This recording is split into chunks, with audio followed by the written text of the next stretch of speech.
Evet, bugün bu arada Osman abimiz Almanya'da arkadaşlar. Almanya'da Stuttgart değil mi abi? Willkommen Deutsch. Benim abimdir, aynı zamanda akrabamdır. Aynı zamanda eniştemdir. Dayımın da damadıdır kendisi. Elif ablamızın eşidir kendisi. Türkiye'yi ziyarete gelmişler. Biz de bayram dolayısıyla dayımları ziyarete geldik. Osman abimizle burada karşılaştık. İşte yurt içinden, yurt dışından araba fiyatları, elektrik piyasası vesaire vesaire bunları sizlerle tartıştık. Yerli servisleri var ya, hepsini Gayet. satışa çıkardı. Çünkü niye? Bu araba konserleri beraber çalışıyorlar dünya çapında. Biliyorlar ki Çin ilerledi ve zaten Çin kendisi diyor. 2043'te ya 43 ya 46 dünya hakimiyeti bende olacak diyor. Çünkü piyasayı komple ele aldı sayılır. Ve Mercedes şu an neye hesaplıyor? O piyasa daha gelmeden önce diyor, bütün servislerimi yok edeceğim diyor. Tamam mı? Ve sadece lüks arabalara kendimi yönlendireceğim. Lüks araba nedir? S-Klasse'nin üzerinde olanlar. S-Klasse zaten bu 2026'da acayip değişik bir arabalar çıkarttılar. Şimdi diyor daha Çin'in daha içeri bırakmayalım. Şu servislerimizi hepsini yok edelim. Küçük arabalarımız ne kadar varsa satıp çıksın. Ve sadece lüks arabalara yönümüzü verelim. Sadece zenginler için. Ondan sonra Çin malını sokacaklar ve vatandaşlar yine araba olacak ama Çin malını söyleyecekler. Yani Çin malının durumu normal olan insanlar Çin malı araçları kullanacaklar. Aynen öyle. Üst klasmanda zengin olan insanlar da kendi ürünlerini satacaklar. Aynen kullanacaklar öyle. ki- Yani dünya çapındaki zenginlere sadece üretecekler. Şimdi son dönemde elektrikli araçlar çok arttı. Volkswagen'in işte ID.4'ü, ID.7'si, ID.6'sı var. Birçok elektrikli marka çıkarttı. Şimdi MG de aynı şekilde çıkarttı. Elektrikli araçların geleceği nasıl olur? Yurt dışında, Almanya'da ya da işte Belçika'da, Avusturya'da buralarda elektrikli araçlara olan bakış nasıl?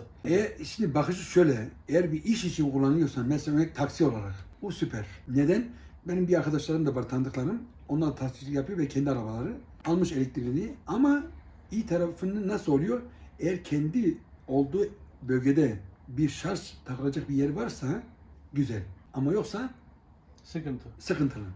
Ve bu servisler daha şu an Almanya'da ya da Avrupa'da her yerde yok. Belirli yerlerde var ve ama eğer onu hesap etmezsen yolda da kalabiliyorsun. Ama tabii ki yine yolda kalmıyorsun. Çünkü neden? Benzin zaman geçiyor devreye. Geçmiyor. Hibrit araçlar anladım. Aynı Ben hibritten bahsediyorum. Ben Direkt %100 elektrikli. Ha, Ben direkt mi bahsediyorum. elektrik? Direkt Ha, direkt elektriğe Avrupa'da yani daha doğrusu Almanya'da pek tutulmuyor. Hazır değil mi diyorsun? Yok, çoğunu hibridi alıyorlar. Abi şöyle söyleyeyim, ben bazı uygulamalar var tabii ki elektrikli araçların işte istasyonları vesaire gösteren uygulamalar var. Şimdi Tesla olsun, işte ZES olsun, Tolk işte, olsun. TOG olsun, işte TOG'un Turgo'su olsun falan. Birçok aslında şu anda var. Türkiye'de o kadar çok böyle bir altyapısı artık gelişmeye başladı ki. Şu an ben Volt'la diye bir uygulama var. Onun üzerinden kontrol ediyorum. Sadece benim iş yeri güzergahı üzerinde, yani gidip gelmem güzergahı üzerinde 13-14 tane var mesela. Şarj istasyonu. Şimdi şu anda işte ekrandan kontrol edecek, bakacak olsam 5 kilometrelik mesafede kesin 3-4 tane çıkıyor. O kadar fazla böyle altyapı gelişti. Türkiye'de şu an benim gördüğüm İç Anadolu, Sivas'tır, aşağıda Adana'dır ya da doğu tarafına doğru işte Urfa'dır. O taraflarda belki birazcık daha az ama ben metropollerde bakıyorum. Ankara, İstanbul, İzmir, Bursa, büyük yerlere özellikle baktığım zaman çok fazla var. Yani binlerce istasyon kurulmuş Yani ve bir ne kadar- tane firmanın da değil. Ne kadar fazla olursa olsun ben elektrikli vasıta olarak görmüyorum. Çünkü niye görmüyorum? Ben istediğim zaman diyelim ki yoldan geldim, yorgunum, karaca çektim, fişe takmayı unuttum. Acil gece hastalandım, gideceğim, araba yok. İniyorum aşağı, dalgınlıkla, yorgunlukla takmamışsın. Hadi babam bir bakıyorsun, araba elektrik yok.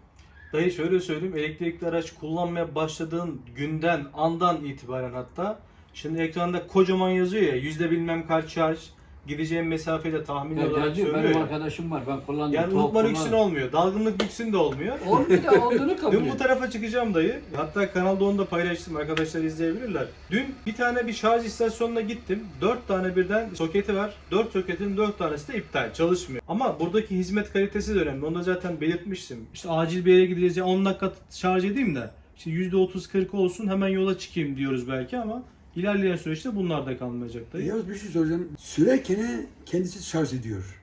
Tabii. Bu burada çıktı mı buradan? Var. Yani Var değil mi? araçlarda var. Rejeneratif frenlemeyi söylüyorsunuz abi. O var. Şu anda Türkiye'de zaten gelen bütün araçlarda, Tesla'da da olsun, bizim TOG'da da, yerli üretimimiz araçta da var. Yokuş aşağı gidiyorsunuz ya abi. Ayağını gazdan çektin. O zaten rejeneratif frenleme diye bir şey var. O kendisini şarj etmeye zaten başlıyor. Başlıyor. Tabii. Bu ekranda da ben görüyorum yani. Diyor ki 22 kW'da şarj ediyorum.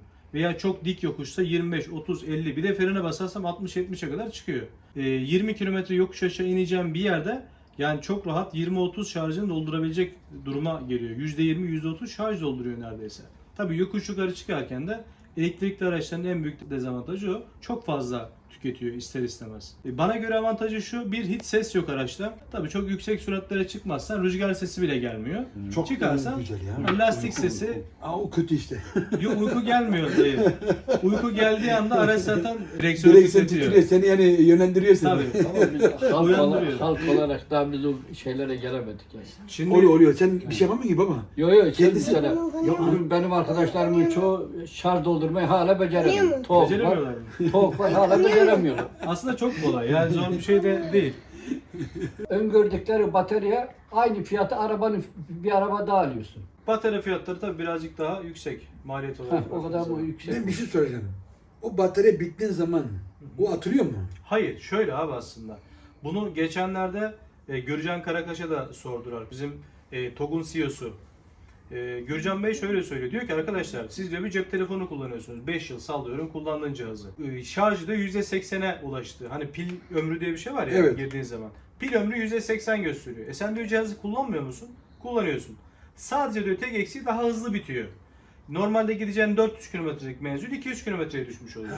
Aynı Yine telefon kullanabiliyorsun. gibi oluyor. Aynı mantık diyor aslında. Ha çok mu değişti? 100 kilometreye mi düştü? Artık değiştirme ihtiyacın vardır. Gelmiştir demek anlamına O geliyor. zaman komple değiştirmek Bu da aslında şuna benziyor dayıcım. Burada nasıl ki bir içten yanmalı bir motorlu aracın Aynı. motorunu nasıl vakti zamana geldiğinde artık revizyon görmesi gerekiyor. Bazısının üst kapağı değişiyor, bazısının gömleği değişiyor, bazısı motoru komple revize etmesi Aynen gerekiyor. öyle.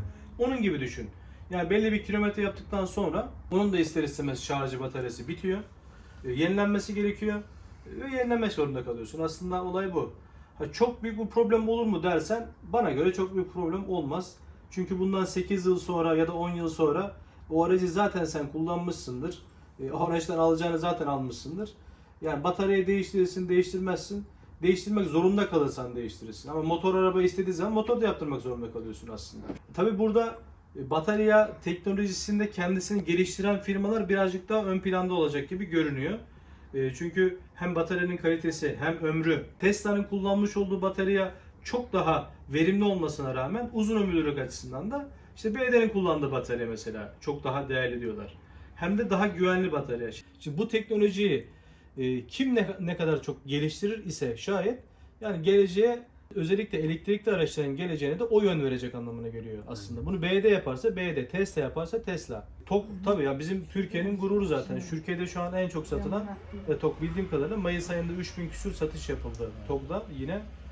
İkinci sırada Model Y geliyor. Yeni Model Y. Üçüncü sırada yanılmıyorsam Torres geliyor. Sonra Mini Countryman çıktı. O geliyor. İşte BYD'nin Seal modeli var. O geliyor. Sonra Atto 3 modeli geliyor.